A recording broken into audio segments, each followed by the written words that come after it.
GCTV is pleased to present this 1-hour 2020 candidate forum for the candidates for mayor and alderman of Monteagle, Tennessee, which is being held here at the beautiful Monteagle Pavilion.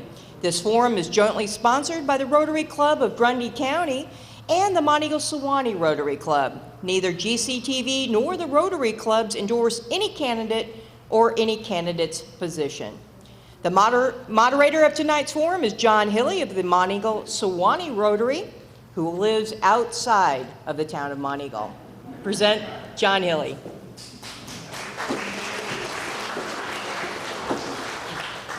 Thank you, Michelle. So I don't have any responsibility for any of the decisions that the City Council is likely to make, but I'm very anxious, just as you are, to hear what the candidates have to say about their thoughts about leadership in this community.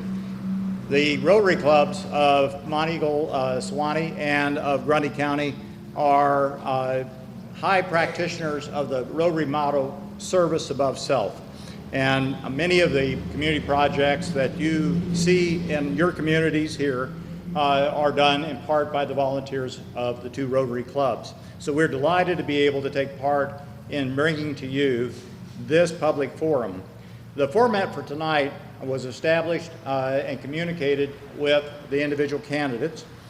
We realize that some candidates may not appear this evening, but what we have chosen to do is we've had a random drawing on the names to put them in their random order. I will call forward one candidate who will come to the microphone and speak, and I'll call the second candidate to come and sit in that chair over here and wait so that as soon as possible after that first candidate finishes speaking, that we can proceed. We are not in a position at this time for you to shout out questions, and so we appreciate it if you'd listen. You're certainly free to applaud at any particular point in time if you wish to do that. But I think out of politeness for any candidate, we'd encourage you to wait until the end of a candidate's presentation and then use your applause. So that will be helpful. We're going to start out with the mayoral candidates. And in the drawing, we chose Marilyn Rodman first. And so I invite her to come up. I don't know whether Tony is here. If Tony's here, Tony should come and take the chair on the stage over here. Otherwise, Marilyn, you have 4.5 minutes to make a case. I'll at about 15 seconds before the end.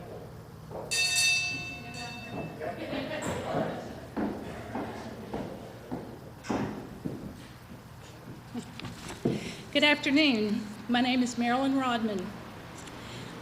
As the former mayor, I'm a conservative servant leader. I have come with a proven record of accomplishments. Monteagle is a unique place. It is a small town with friendly citizens, and we will always strive to keep it that way. With your help, together we can do this. We can navigate through the hard issues, the unseens, and we can make plans for things that are necessary today and tomorrow. I share my concerns, as many has expressed with me over the past several years. I feel it is time, and I feel we must have principles. We must restore certain principles in government. Number one, restoring fiscal responsibility and accountability. By the end of my term as mayor, Monteagle had grown 25% in revenue.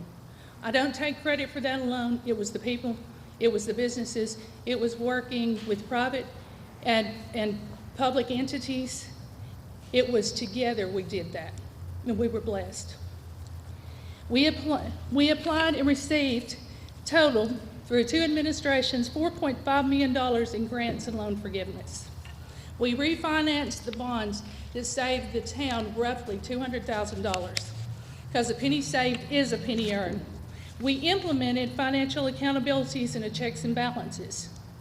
What I mean by that, we had a CPA, we had our city recorder who was the CFO, she was certified, and we had an outside audit firm. So there was checks and balances in everything we did. We received 4 national awards, a GOA award, which is a financial award with excellence. If you'd like to see more about it, we do have it on our Facebook site. When I left office, I know there was around $1.2 million in capital assets and funds. There was around $1 million in general funds. There was a healthy surplus of water and sewer.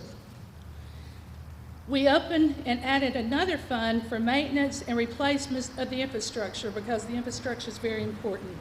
During that time, we adopted policies and procedures, we reduced risk management, and we reduced liabilities on the town, and we had one lawsuit. I feel you must be transparent and fair. Fairness means doing the right thing at the right reasons for the right purpose. Transparency, we did that. We had our meetings recorded, our planning commission, we had our city council, and many times we had to go back and refer to that DVD, that tape, and we had to make corrections because nobody's perfect. This is not a fault-finding issue. This is saying that's the reason you have a backup. We did pay GCTV at that time to put those on the TV station, and we would do that again. And we would also FaceTime Live because we feel like it's important to have that information because everybody can't make it to a meeting. We adopted the state ethical code for officials and employees under Title VIII under Tennessee Code Annotated. And I've said before, I had a daughter that was a certified police officer. She is certified in domestic violence. She would not be hired at the town because she was my daughter. She needed insurance, she didn't even have it. So I've been tested and tried before. We do what's right and we do what's fair. The council and I created policies and procedure manuals, and we referred to those when the town had issues. We did not allow nepotism, and we did not allow preferential treatment for any business. Any elected official should have a standard of fairness, regardless to who it is.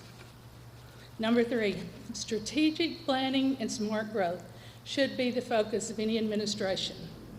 Myself, the leadership of council, the citizens, and together we created a plan called, and the businesses, called Monteagle 2020. In that master plan, there was a corridor that went from 135 to 134. There was sidewalks and lightings to be implemented in that, and there was not any changes. That was going to be our downtown. It was for historical preservation, town beautification, outdoor recreation, quality of life, business recruitment, were all included in that plan. We have pictures of it and we can show you. Tonight, I asked you, I'm running not for me, but for us. We feel like that I'm the best qualified candidate. I do have a Facebook site. We will have a website. We'll answer questions. We're going to have an outdoor forum, actually Saturday from 1 to 4 here. You can contact me.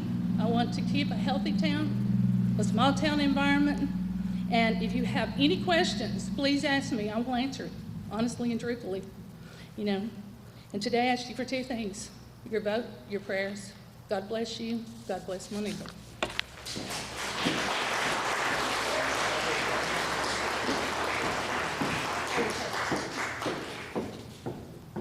Thank you, Marilyn. And I wanted to also make sure that we thanked Steve and Michelle from GCTV. We're not getting what we need from that? Okay.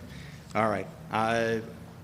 We have, while there are 10 candidates who have filed for alderman positions, one contacted us today and had planned to be here this evening but has an illness in the family, and that's Jodine Wade, and so she will not be present with us tonight unless her plans have changed and she is able to show up.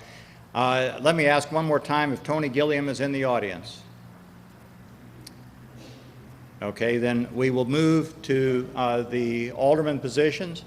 And again, what I'm going to do is I'm going to call out 2 names, and the first person I'm calling will be coming to speak immediately if present, and the second will be asked to take the chair and be ready to speak at that end of the 4.5 minutes. So is Jeffrey O'Neill present? Jeffrey, if you'll come up, and Nay Wilson, you will be next in line.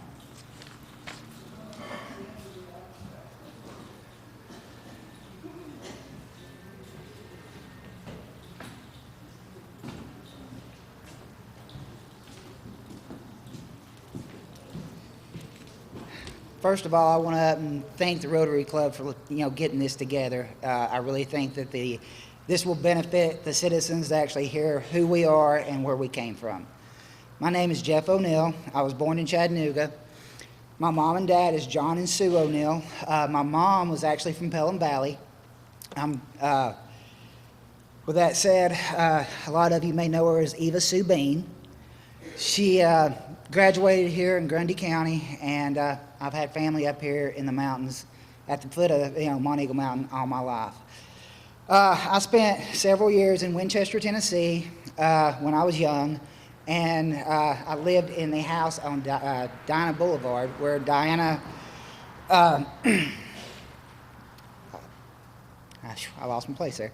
But anyhow, where she was actually born and raised and everything, I lived in that house. My dad was a minister and everything, so, I was, in that area.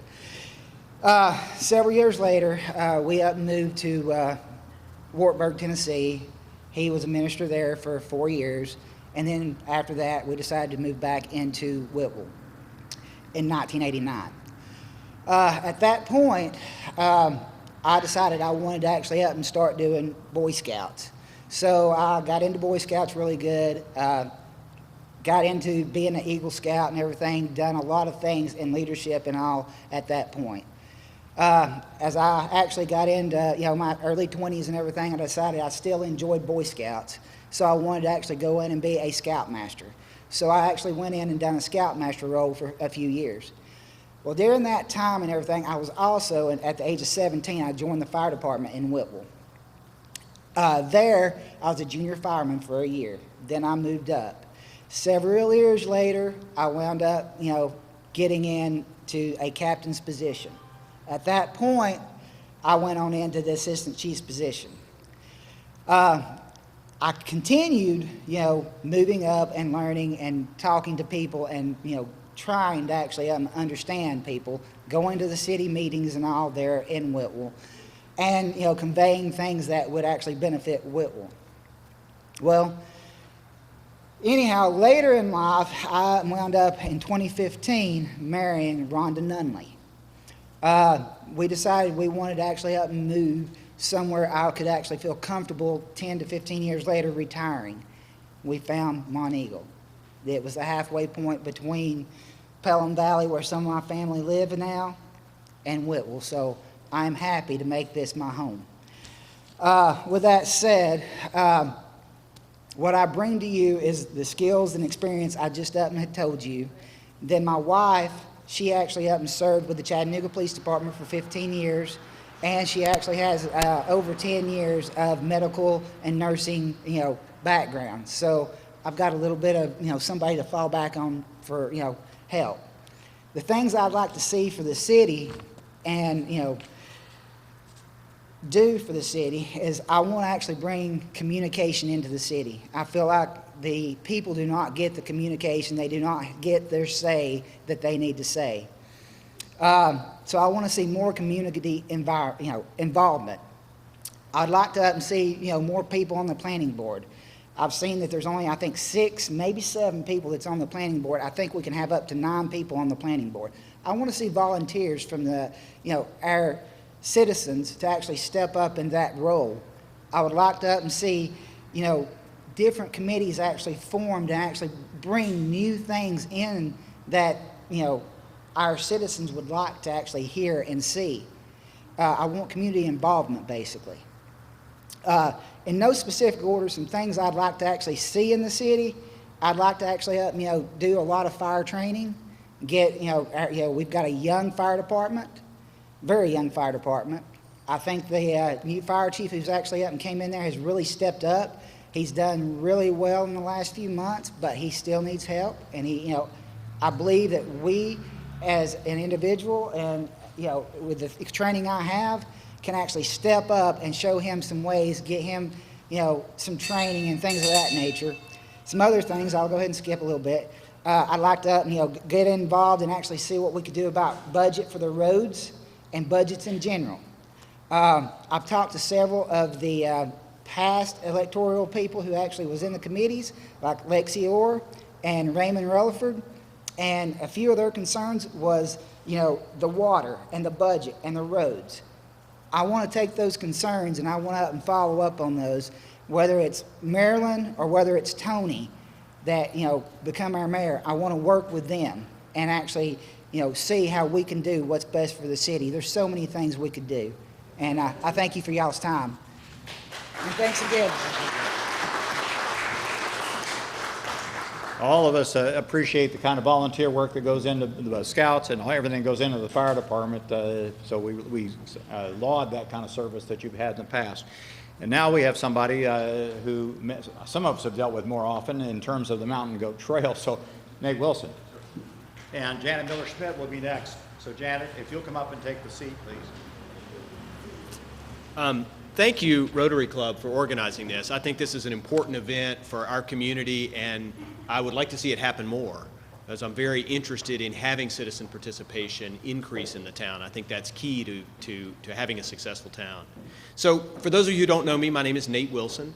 I was born in Northeast Alabama, and I grew up in Northwest Georgia, and I've lived here since 2004. So when people ask me where I'm from, I tell them tag. And climbers coined that term. It's not me, but this little area where Tennessee, Alabama, and Georgia come together has been my home for most of my adult life. I currently work as the domain manager at the University of the South and have probably dealt with several of you in that capacity, or I may have dealt with you in the capacity of the Mountain Goat Trail Alliance Board, which I've volunteered on now for 12 years and served as the board president for the last 6. And my wife and I raise sheep and goats here, both in town over on 8th Street and also just outside the city limits in Summerfield. I also actually have been part of the Scouts. I'm currently the assistant scoutmaster for the Suwannee Scout Troop, and I'm the den master for the Tracy City Cub Scouts, which is a little bit disconcerting.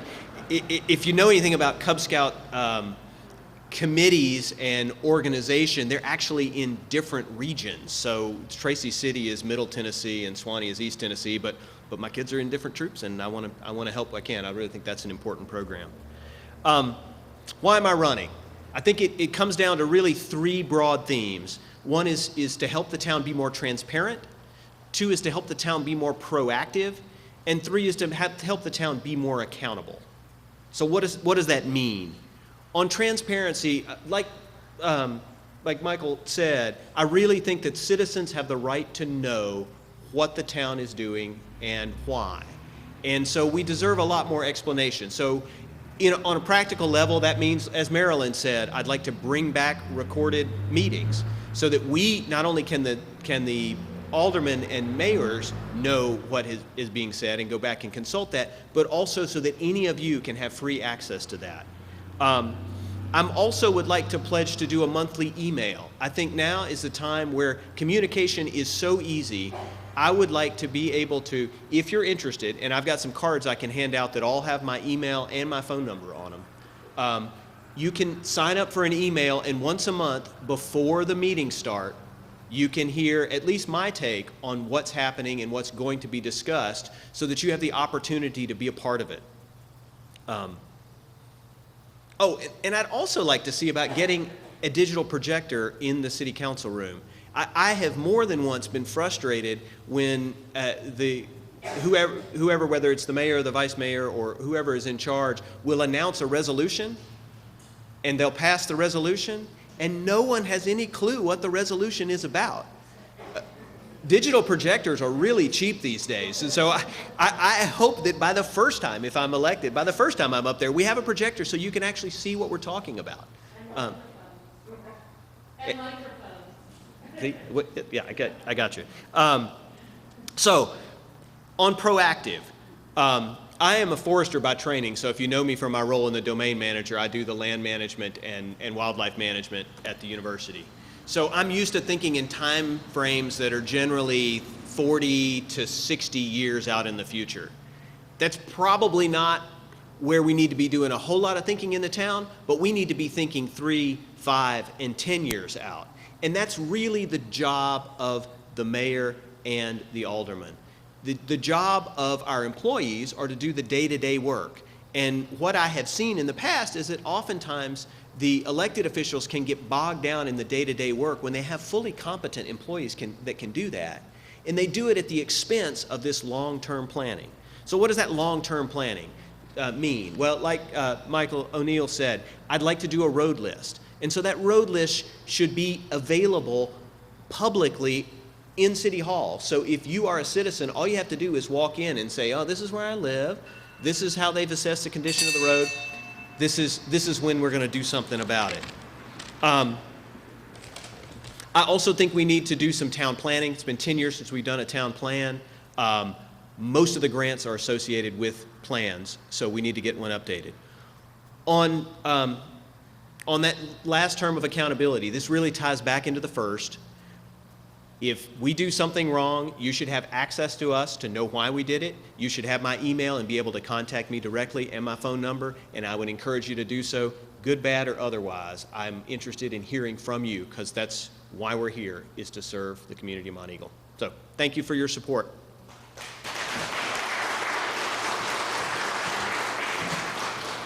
It is amazing how fast 4.5 minutes goes for somebody when they're up here trying to share their background and their ideas. But thank you very much. Jessica Favaloro, come up if you'll be next. And Janet Miller-Schmidt. Thank you. Hi. My name is Janet Miller-Schmidt, and I am hopeful to become a Monteagle alderman. I'm a wife, a mother, a grandmother, sister, a farm girl. I was raised on upstate New York on a dairy farm. I've lived in Minnesota, Mississippi, Louisiana, Tennessee, Ohio, a couple other states too, I think. I have leadership skills, and I am an organizer. I have lived permanently in Monteagle since 2015, and we have owned our home and property since 2006. My husband's a retired Methodist minister, and we moved here from Metairie, Louisiana. Although not a lifetime citizen, I have lived here long enough to establish a love for our mountaintop area.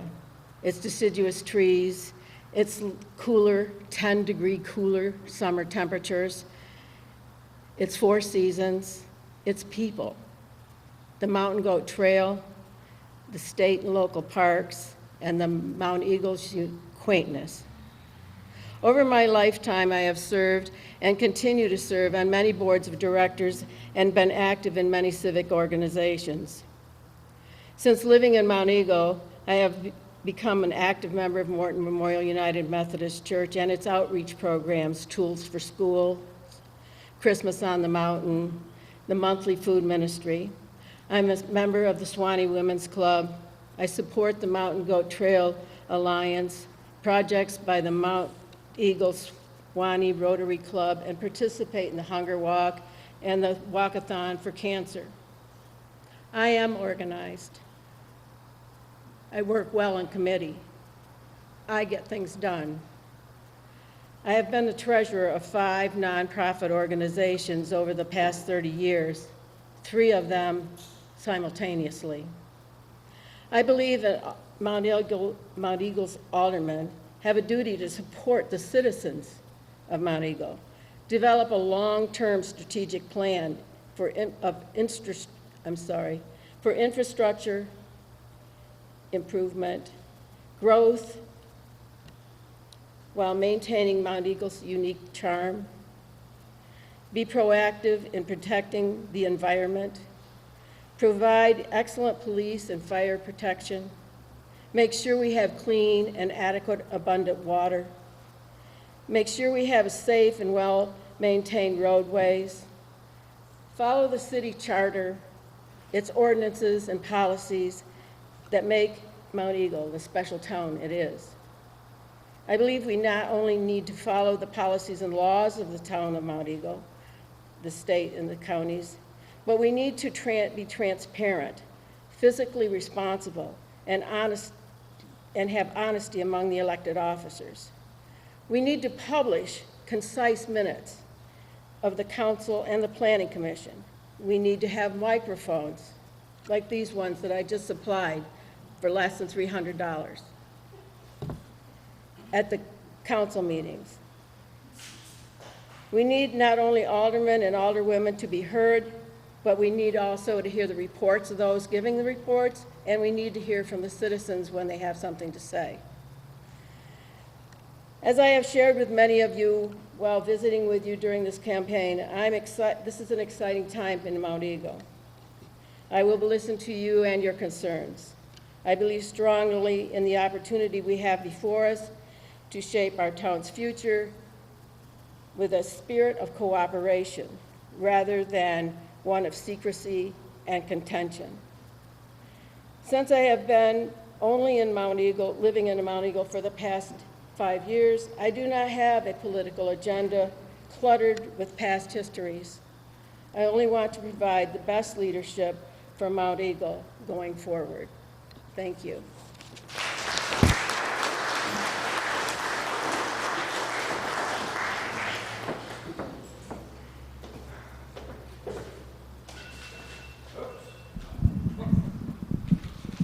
Thank you, Janet. And I know one other thing about Janet she didn't share with you, and that is that she is a New Orleans Saints fan of the First Order. So, yeah, little something that doesn't go into the work of the council, but certainly is a color to her life. We're going to hear in a moment from Jessica Favaloro, but I wanted to know if John Kelly Lane is present, and if so, to ask John to come forward. Okay, John is not present, and is Ron Terrell. Ron, if you would take the seat after she comes to the microphone. Jessica? Thank you, John, for giving up your evening to be our moderator. Good evening, everybody. My name is Jessica Favaloro. It's Italian, and this is my husband, Joey, standing here. He's the Italian. And he's not feeling well tonight because he helped me move a 300-pound bathtub this morning. I want to tell you a little bit about my background. I grew up in Zachary, Louisiana. It's a very small town, much like Monteagle, but no mountains there. And my father was one of 9 children, and all of his siblings and all of their children lived in this small town, and we all sort of grew up together as a very close family. I lived with my mom and my dad, my younger sister and my younger brother on a small cattle farm right outside of town. And my dad was a farmer. He was a member of the sheriff's mounted posse. My mom taught English and math, and my uncle, A.W., was the sheriff in town. My sister and my brother and I rode bus 44 to the only school in town. It was grades 1 through 12. And all of our extended cousins were in the same school. But we loved living in that small country town. After graduation from high school, I went to LSU in Baton Rouge and then on to New Orleans to go to medical school. When I left to go to New Orleans, my father handed me a small pistol and a box of ammunition. And that's when I realized that I was really going to miss small town living. For the next few years, I lived downtown in New Orleans. After medical school, I did my residency at an inner city charity hospital that was nicknamed the New Orleans Gun and Knife Club. It was that first week that I was in New Orleans that I met my husband Joey on a blind date. And we dated for 13 years while I was completing school and starting my practice in primary care. And at the same time, he was a up-and-coming coach at University of New Orleans for the basketball team. Joey had come to New Orleans as a young boy. He came with his friend David and spent summers here, and he loved Monteagle. And when I was 22 years old, he brought me. And after that, we came about 3 times a year, as often as we could. We married in 1985, and we spent our honeymoon in Monteagle. In 2004, we bought our place on Laurel Lake Drive, and we came as often as we could. The first time was right after Hurricane Katrina when our house flooded, and we evacuated with his mother and all of our cats and dogs. As a strange turn of fate, the pastor for my church in New Orleans is here tonight, Gene Fennell, who is Janet Miller Schmidt's husband. they landed here about the same time that we did. Joey and I love living here, and since being here, I've been active with the Monteagle Swanee Rotary Club, garden clubs, an exercise group, a walking group, a yoga group, and the mission work that the Morton Methodist Church is involved with. I work with the food ministry and Christmas on the Mountain project. My favorite project is the Mountain Goat Trail Alliance, working with Nate. This year, Joey's beginning his 3rd year working with the Grundy County boys basketball team, and they are currently the 7AA champions. This has it's been a wonderful year for their basketball. All that to be said is that we didn't move here to get away from everything. We moved here to be a part of everything. And going forward, it's important for us to work within this community to make sure that we preserve all the good that's here and then add to it. Monteagle is such a very special place to us, and we want to keep it a very unique Monteagle for everyone. And to do that, I would like to see that we enable sufficient funds to support our fire department and our police departments. I want to make sure that we're financially accountable for everything that's done, that we work to improve all the online function in the City Hall so that you can get information that you need about meetings and times of meetings and where things are happening, and that meetings don't happen and we show up in an hour on time and it's been over for an hour. We need to develop a long-term plan for maintaining our roads and our buildings. I'd like to try to establish a local recycling plan and to encourage responsible pet ownership. And also I'd like to help the Mountain Goat Trail, make sure that everything on the plateau is connected with this trail that will bring nice tourism to this area. I'm not running for alderman to try to micromanage anything, but I would like to help the people that have been here for generations and also the people that are new to the area be able to be a part of our town government. I would appreciate your vote on November the 3rd, and thank you very much. God bless Monteagle.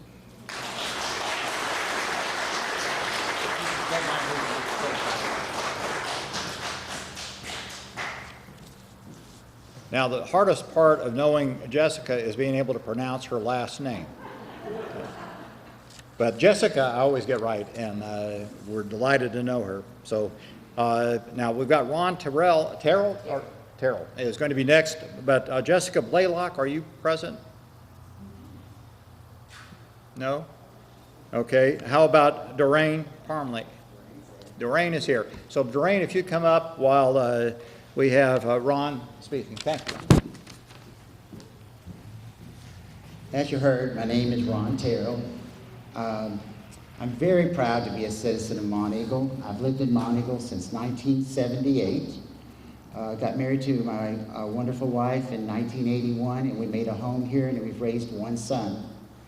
So during this time, we have worked very hard. I was the director of special education for Franklin County, worked as a teacher for 20 years at the school, and then I worked 20 years as the director of the special ed department. During that time, one of the things that I learned was patience. I learned to be able to work with a variety of people who had very significant issues. We're talking about their children. It was a job that was very difficult, I will tell you that. It did have an impact on my health, and I retired. I'm getting better now. But I wouldn't take anything for it, and I knew the Lord would tell me when it was time to leave, and he told me. But during that time, one of the major things that I learned was budgeting. When I first came in as director, I had no idea of what a line item was. I wasn't an accountant, I was a teacher. But within those 20 years, I had written almost $1.5 million in grants for our special ed department. I had a balanced budget, learned how to operate a federal budget, and also learned how to learn a general purpose budget. So I do come with that training over the last 40 years of dealing with budgets. Saying that, I want to talk a little bit about what do we need in Monteagle. First, I was on the Planning Commission for 2 years, thanks to Marilyn's help. We continued her ordinances. We worked to put ordinances in place that would protect all of us, would provide this life that we're used to, hopefully we will continue to maintain those ordinances and keep them enforced. But in saying that, we need a plan, as you've heard everybody say. Marilyn said we had a 10-year plan. Well, unfortunately, during the last few years that I worked as a planning commissioner, I could never get a copy of the plan. Nobody seems to know where the plan is. It was very disheartening to find out that we were really doing planning without a plan. So I agree with everyone that we need to get a plan in place. We need to work with the citizens of Monteagle, the community, of where do we want to move with this. I personally love Monteagle because of the uniqueness of the assembly ground, the uniqueness of the history behind it, DuBose. And I've never been in a place where I've seen so many gated communities, but yet we have a town also that doesn't live in a gated community, but we all seem to get along with each other. And I love that about Monteagle. If we get a plan, we need to consider first the economics. Monteagle is a very unique place in that we do have a diversity of not only some of the wealthiest people, but we have some of the poorest people. And we've seen that this past year with COVID-19. I have seen people that I'm working with presently who have lost their jobs at the University of the South, one of them, who are struggling, lost their insurance, are working for minimum wage jobs here in Monteagle, cannot afford housing. We've got to look at some type of grant, some type of federal assistance to bring in low-income housing. Right now, when you go up to the housing projects, there's a waiting list of 6 months to a year. What are you supposed to do during that time? And I'm telling you, there's some people out here in our community that desperately need housing. I want to look at the culture of Monteagle. I want us to maintain that culture. I want us to maintain the history of this town. I'm so proud when I presently working at the smokehouse, and when I have people come into the lodge, one of the first things they say is, "This is the most unique town I think I've ever been in." They can't get over how we don't even have a red light. And yet, you know, not a red light. I say, no, but we managed to do without it, and we are a very unique community. But we've got to consider that anything we put in this plan, that it does protect the culture, the history of Monteagle. We need to look at the environment as well. Whatever we bring into this community, please don't damage this critical environment. We're lucky, as someone said earlier, to have this wonderful mountain with all of its forestries, with all of its fresh air, its flowers, its beauty. And I want to see us maintain that. The other thing that I want to very quickly talk about that I feel is we keep hearing about the Monteagle School. Since I was a teacher, I do want to see that we continue to support the Monteagle School and help in any way we can as citizens of this town to keep that school open. I'm going to end with saying that this is from Proverbs 31:25. She is clothed with strength and dignity and laughs without fear of the future. And that's how I see that we're going to be here in Monteagle. Thank you, and God bless you.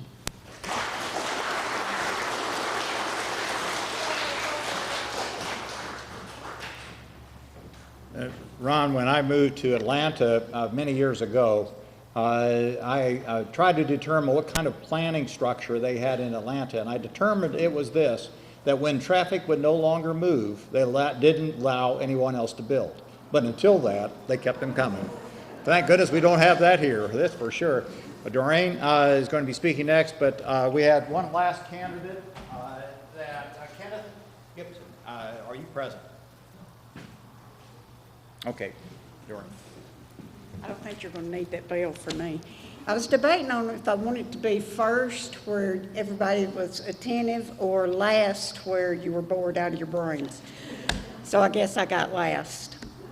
Okay, I want to thank everybody for coming out tonight and giving the candidates a chance to speak, as well as you having an idea as to what we're about. My name is Doreen Parnley. I was born and raised in Monteagle. I've lived here all but about 15 years of my life. I've worked at the Piggly Wiggly for 34 years. My father, J.R. Hamby, served as fire chief and emergency services for a number of years, as well as my brothers, Johnny and Jake Hamby. They were very involved in local government, so I feel as though the city, in one way or another, has always been a part of my childhood. In adulthood, I moved around the country, living in different states, from Montana and North Dakota to New Mexico and Texas, and even in Canada for a couple of months. After which time I came back home to raise my two daughters, Mindy and Melissa. I then married Harry Parnley. Harry served as a police officer, a fire chief, and alderman for the city for a number of years. He and I also served as Santa and Mrs. Claus for over 26 years, which I am also proud to say that we have passed that tradition on to our son and daughter-in-law, Michael and Amanda Parnley. When I decided to run for Monteagle City Council, it wasn't because I craved the power and glory of being an alderman. I realize it can be a thankless job. Of all you will please, you will make as many mad. Small town politics can make enemies of friends quickly.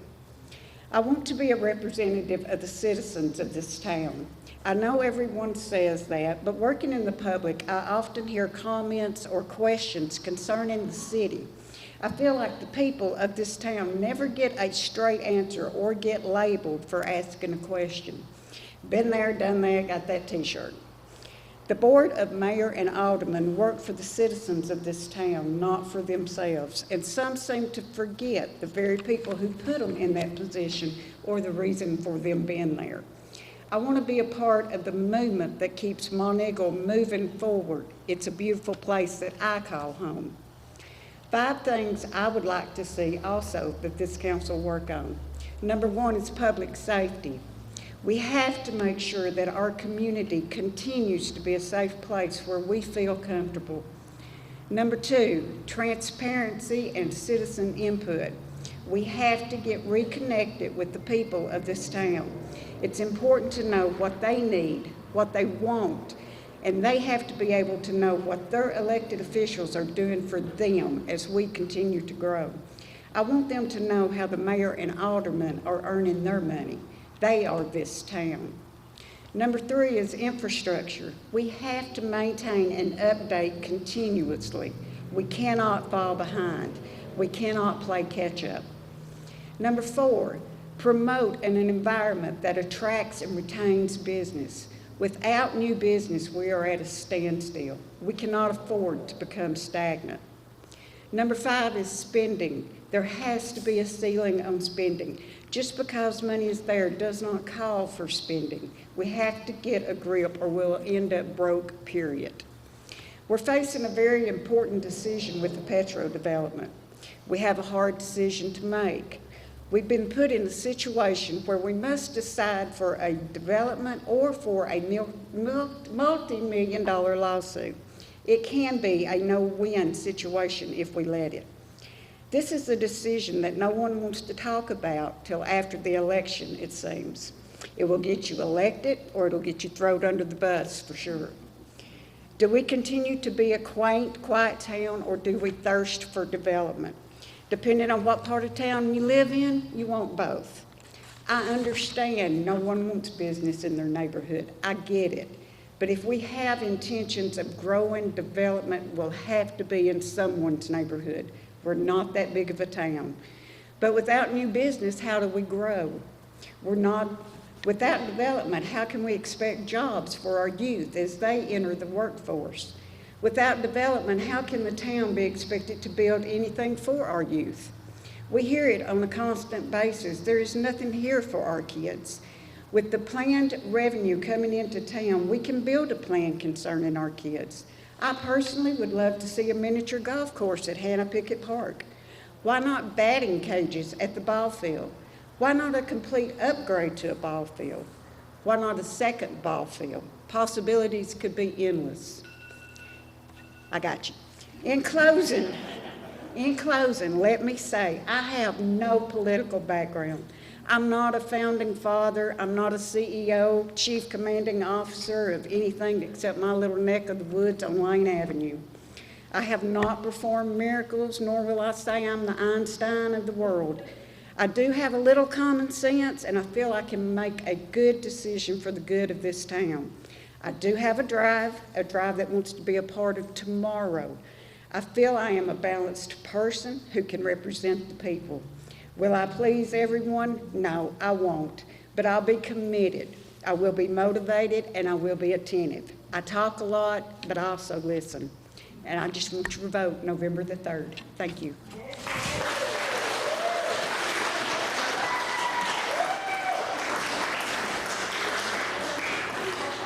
Thank you very much, Doreen. And, let's have a round of applause for all of the candidates out this evening.